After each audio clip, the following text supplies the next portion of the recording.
বিনা চিঠিতে হঠাৎ করে রওনা হলাম নিরুদ্দেশের উদ্দেশ্যে। কিন্তু বাস্তবতা কি কোনো যাত্রাকে নিরুদ্দেশ করতে দেয়? যাপিত জীবনে তাই আর উদ্দেশ্যবিহীন কোনো যাত্রা হয় না। তবে উদ্দেশ্য হোক বা নাই হোক, ঘুরতে আমার বেশ ভালোই লাগে। নতুন কোনো জায়গায় নতুন কিছু দেখবো ভাবলেই অলস মনটাও চাঙ্গা হয়ে যায়। তাই অত ভাবনা চিন্তা বাদ দিয়ে যাত্রা শুরু করলাম বরিশালের উদ্দেশ্যে। আজকে আমি আপনাদের দেখাবো বরিশাল শহরের কয়েকটি পাবলিক, জনপ্রিয় এবং ফ্যাসিনেটিং জায়গার ভিতরে অন্যতম একটি জায়গা 30 গোডাউন, যেটি কিনা কীর্তনখোলা নদীর তীরে অবস্থিত। বলতে গেলে 30 গোডাউন বরিশাল শহরের সবচেয়ে জনপ্রিয় একটি পাবলিক প্লেস। এখানে প্রতিদিন রচিত হয় হাজারো প্রেমের কবিতা আর শতবর্ষী প্রেমের গল্প। বরিশালের ব্যস্ত শহরে কিনারায় যেন প্রেমিক যুগলরা খুঁজে পান এক টুকরো প্রশান্তির ছায়া। 30 গোডাউনের অর্ধেক অংশে যেমন রোমান্টিজমে ভরপুর, ঠিক এর বাকি অংশে এরই বিপরীত। কেননা এখানে মানুষ পরিশ্রম করে, যুদ্ধ করে বাঁচে। আজকে আমি আপনাদের 30 গোডাউনের গোডাউন ঘাটের বড় বটতলা বদ্ধভূমি থেকে শুরু করে রাস্তার শেষ সীমানায় খেয়াঘাট সংলগ্ন ছোট বটতলা পর্যন্ত হেঁটে দেখাবো। 30 গোডাউন ঐতিহাসিক ও জনপ্রিয় পর্যটন এলাকা, যার নদী এবং প্রাকৃতিক অপরূপ সৌন্দর্যের জন্য পরিচিত। এটি মূলত মুক্তিযুদ্ধের সময় পাক বাহিনীর বদ্ধভূমি ও নির্যাতন কেন্দ্র ছিল। বর্তমানে যা 30 গোডাউন বদ্ধভূমি ও স্মৃতি 71 হিসেবে পরিচিত।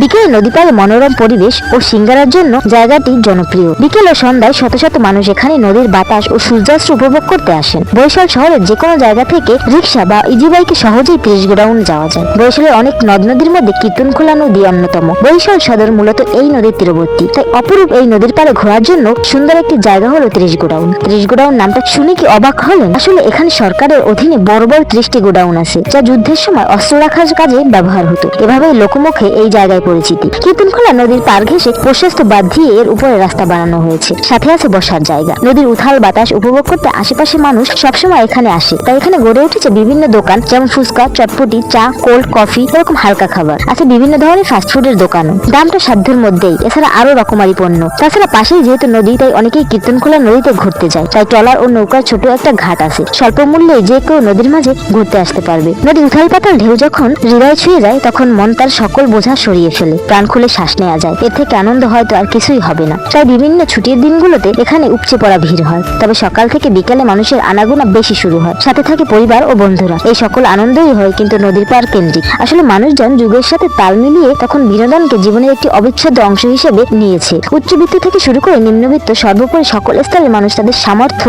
অনুযায়ী তাদের বিনোদনের জায়গা বেছে নিচ্ছে।